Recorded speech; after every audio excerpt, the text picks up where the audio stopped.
it almost brings a sense of shame. Should I just say I'm Spanish? Should I just accept, maybe I am Filipino? I'm not, and in my lineage there's no. But it brings, I have a hesitation. Do I want to admit that I'm Indigenous? Then it comes with all the stereotypes, and I have to explain myself, and then I have to be reaching further than I would if they just thought I was whoever they thought I was. I'm not the expert at all. I'm not even from this land, I'm from Haida Gwaii, so having people just make assumptions, oh, you look like you're Indigenous, or are you Indigenous, and you must know everything. So yeah, I think not expecting people as coming into the class, not having teachers or other students think that you're the expert. When I first started school, I made a very conscious decision that I was not going to put my Indigenous foot forward. I was going to do all the classes and not draw anything Indigenous, not express anything of my indigeneity, because I always feel like once an Indigenous person expresses that, that's the only box you're allowed to stay in. So I really recognized that as I came into the educational system, and I did not want to be put in that box. I wanted to be known that, yes, I can draw, yes, I can paint, yes, I can sculpt, yes, I can do all of these things without having that box around me to say you should be just doing, Indigenous work, And so I had this one experience in my third year. I said, forget it, I'm going to express myself. I feel like I'm comfortable enough in this environment now where I can, put my best foot forward as an Indigenous person, as an Indigenous artist, as an artist in general, So I created this piece, and it had to do with residential school, foster care and residential school, because all of my aunties and uncles, my great aunties and uncles, they all went to residential school. So I'm the first generation not to go to residential school. But I was also part of foster care. So I wanted to express that. And part of it was actually a conversation that I had with my daughter's Indigenous teacher at her school. And we were talking about no matter how far people, society, the colonial system tried to take us away from being Indigenous, there's always that strand. It's in your DNA. It's in you. So if you were in foster care, you were in residential school, you were part of 60s Scoop, you cannot get away from that. It's in you. It's in your DNA. So I created a piece like that, and I created seven different paintings. It was like a sculpture painting. And when it was time for critique, nobody said anything. So I ended up having to ask the instructor to ask her for more feedback about my project. Her feedback was, many people don't understand what you're doing here, so maybe you need to do more. My next project, I ended up creating a piece which involved my daughter, and I was teaching her some Haida language, and I was showing my family crest, and I taught her how to crochet, and we just made this whole beautiful killer whale thing, and I did a video. I just left no room for question. And then at the end of that, my instructor says, okay, now because you're Indigenous, why don't you go around the school and collect all the Indigenous people and come and tell them to critique your work. What? So I said, okay, how many Indigenous people do I know here? Because most times I'm in a class and I'm the only Indigenous person in the class. So then again, I become the expert. So I grabbed, some people from the gathering place. I called some of my, at the time I was taking Cree class, so I called my Cree instructor and I said, can you come and take, my instructors asked me to come and get Indigenous people to come and look at my work. And that's where sort of things just went awry, what? It doesn't end there. Once I did that, I went and did my final project, because usually in class we have 3 big projects and we have a big critique. So my next project I did something and I needed a piece of wood, but I don't know where to get a piece of wood. Like we live in the urban setting. So I found a piece of wood, just exactly the piece of wood I needed to make my project, my sculpture. And my instructor says, where did you get this piece of wood? And I said, oh, I bought it at Walmart. What? No, it's not acceptable.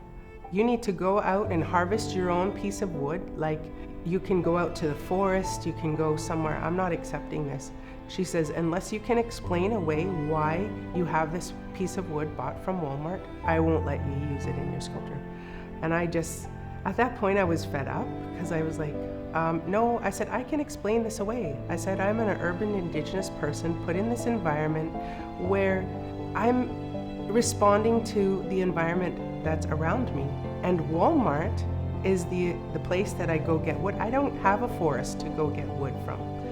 Yeah. I don't have a place to go and harvest my own wood. And I said, so if you would like me to explain away, I said, I'm responding to the colonial system that the government, this world has put me in. And that's my explanation. And she couldn't say anything. She was not very happy with me that I was using a piece of wood from Walmart. So I wanted to paint part of my sculpture. And she said, no, you're not allowed to use paint. You have to go find your own dyes. You have to use natural resources to dye your stuff. And I was like, but that's not what my project is about. I was very frustrated and I just didn't paint it at all at that point. And I went and asked some of my other fellow students, I said, did she tell you not to use paint? Like, you're Filipino, you're white. Like, where did she directly say your resources had to come from? Just because I'm Indigenous means that I only can use found resources, that I can only use. I mean, the school provides paint, like they provide us school supplies. Like, am I gonna go burn my own charcoal to make a charcoal drawing? Like, it was just unbelievable. I was even questioned about this project. Like, one thing for me, I just don't understand, they're not questioning everybody else about the material that they're using. Like, everything that I use, I have to explain. But why aren't you asking a painter to explain where they got their paint from, or the canvas or the wood? Why do I have to explain where I'm getting my sources from, where am I getting my resources from? Like, what? It just doesn't seem, it feels unfair to me. It's singling me out. Yeah, and it's just this big thing about me being Indigenous and opening up to explore myself as an Indigenous artist. They're putting those box, they're starting to put me in a box, which is, like I said before, I didn't want to be put in that box. But how can I be free to be an expressive artist if I can't just express myself?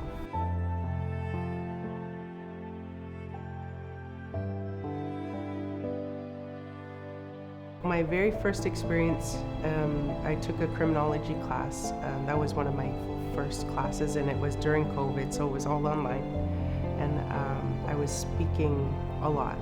And at the end of the class, actually at the end of the term, my instructor, I said, you know, I apologize for speaking so much because maybe I didn't give other people a chance to speak. And he says, no, never. Don't ever change. Speak.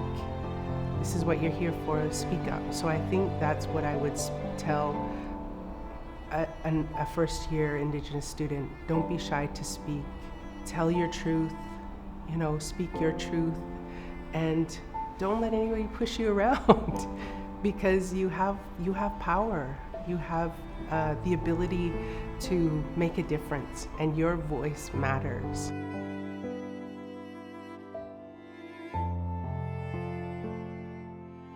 I've had some really awesome sociology teachers, and they just so respectful, you know, allowing me to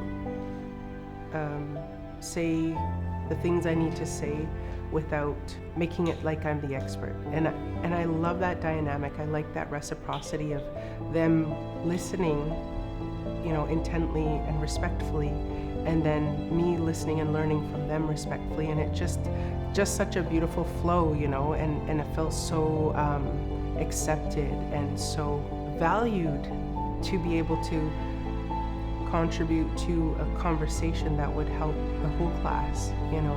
And I think if teachers or, you know, people in the workplace would just have basic understanding. It's because those sociology teachers, they have basic understanding of Indigenous lifestyle, like lineage, you know. They have the basic understand. Well, they're experts, but you know, they have that understanding and they want to learn more. And I feel like that's what happens in a workplace or instructors is maybe they've, you know, they went to a Truth and Reconciliation Day, you know, and they were in the parade and they wore their orange shirt, you know. Okay, small part. It's just a small part. It's not the whole thing. And the whole thing would be putting yourself in an Indigenous person's shoes, you know, and listening. One of my instructors had spoke to me about people are so infatuated with hearing the horrible stories of residential school and how you survived, but they don't understand that that's my lived experience, and that's where my trauma comes from. It's been my whole life, like that's been, you know, I grew up in a town where, you know, there was two sets of people, Indigenous and white, that was it. So it's not uncommon for me to be that one Indigenous person. But then it comes with all the, oh, I'm so proud of you, you know, like, well, why? Like, there's many, many important Indigenous people who've done really awesome things. Just me coming to university, yes, okay, I understand I'm one of the first in my, you know, in my family, but I'm just trying like everybody else to be part of, you know, this educational system. Yeah. And it's interesting because like even today people group together, certain nationalities, everybody groups together, and then I'm the one on the outside, you know. What I appreciate about education and learning is that I'm learning that I have a voice and it means something. So I'm not shy to like speak up anymore as I used to, you know, hiding behind that, oh, I'm not good enough, or I'm not smart enough, oh, I'm not, you know, all the nots. I'm okay now. But it took coming to university and having this experience and being challenged as an Indigenous person to be more Indigenous. Or less. Or less.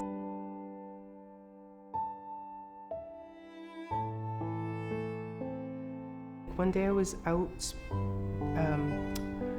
one of my friends, she's stopped to talk to somebody, and then she was saying, you know, oh, this is my friend, and he was just completely ignorant, and I was just like, he was like calling me an Indian. Oh, I can tell you're an Indian by the shape of your mouth. Oh, I said, actually, we don't say Indian. It's the proper way to say is Indigenous, you know. And he's, no, I know, I've read all the books. I know all about you guys, you know, you Indians who are here. And that's how they called you, so that's how I'm calling you. And I was just like, you know, and me being passionate about Indigenous issues and, you know, helping people to understand, to speak respectfully to people, not just Indigenous people, but people in general. Like, I was just mind blown. Like, I thought about it for like 3 days after, like how I could respond. But in the moment I was like, okay, this man is really ignorant, and I don't have the time to be sitting here arguing with you about why you should not be calling me an Indian. The best person to speak about it would not be the Indigenous person. It would be the people who can hear what's happening and say, whoa, this is wrong. Like, buddy, we don't talk like that. Because if it's an Indigenous person, and sorry to say, an Indigenous woman, oh, it's just, that's the way they are. That's the way they are, this Indigenous woman, you know, always offended, you know, always sensitive, you know. So I think if you want to be an ally, if you can speak for them rather than them speaking up.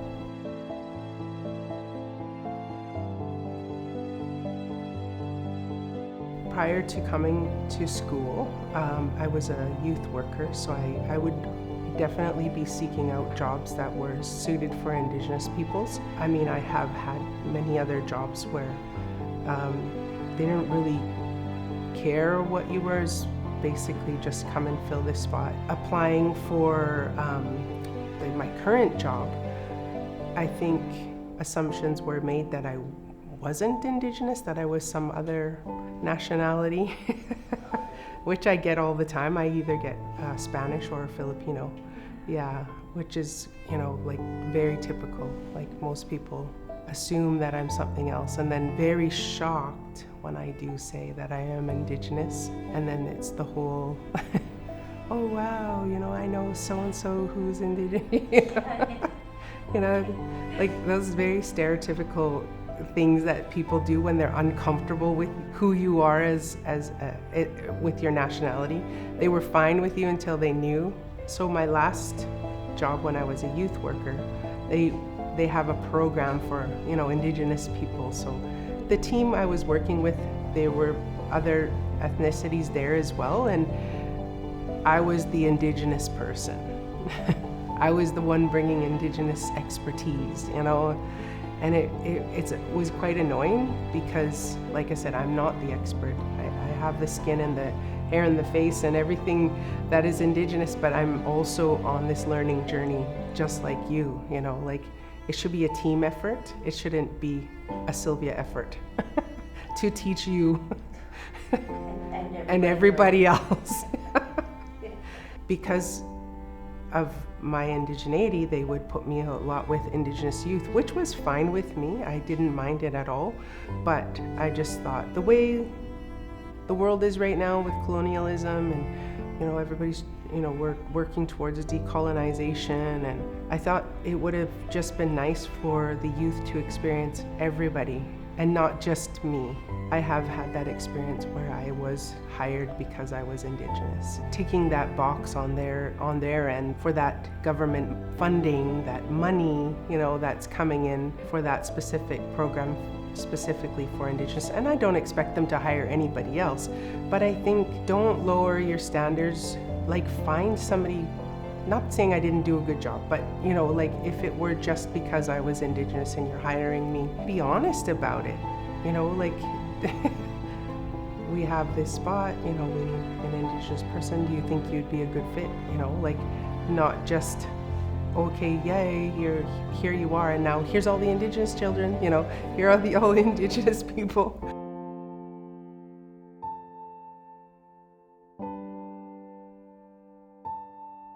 Before school, I had, as a youth, I dropped out of school. So I'd always had that thing in the back of my mind that I wasn't good enough anyway.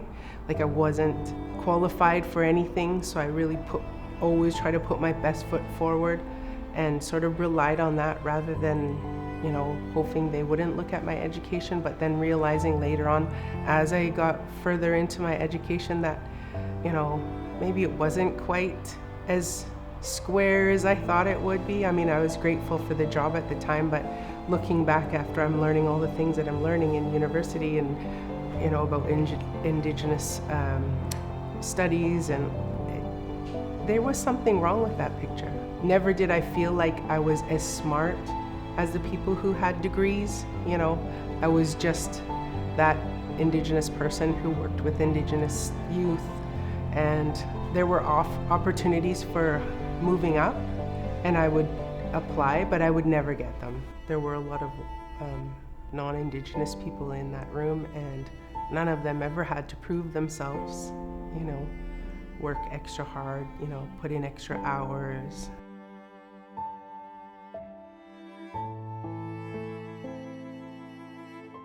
I think what I would like people to know about me in the workplace or in the classroom is that I am not the expert. Because I'm visibly Indigenous, I'm not the expert at all. And if there is something that you want to know, like present it in a respectful way, and don't expect to get an answer from me, because I probably don't know, because I'm in this environment of learning just like everybody else. I didn't come here as the instructor, I didn't come here as the teacher, I didn't come here as an employer who was the expert in Indigenous issues. I am learning just like everybody else. And if you wanted to know, there's other ways to reach out and know. Yeah. Besides asking the only Indigenous person in the class. It's a human thing. It's not like I should just be treated as a human, not the way you think I am. When people have that sense of wanting to listen without respect to situations like that, and just to feel sorry for me and not change, that's not acceptable, because people have had these lived experiences, and they don't want your sympathy. They want change, because none of this that happened should have ever happened.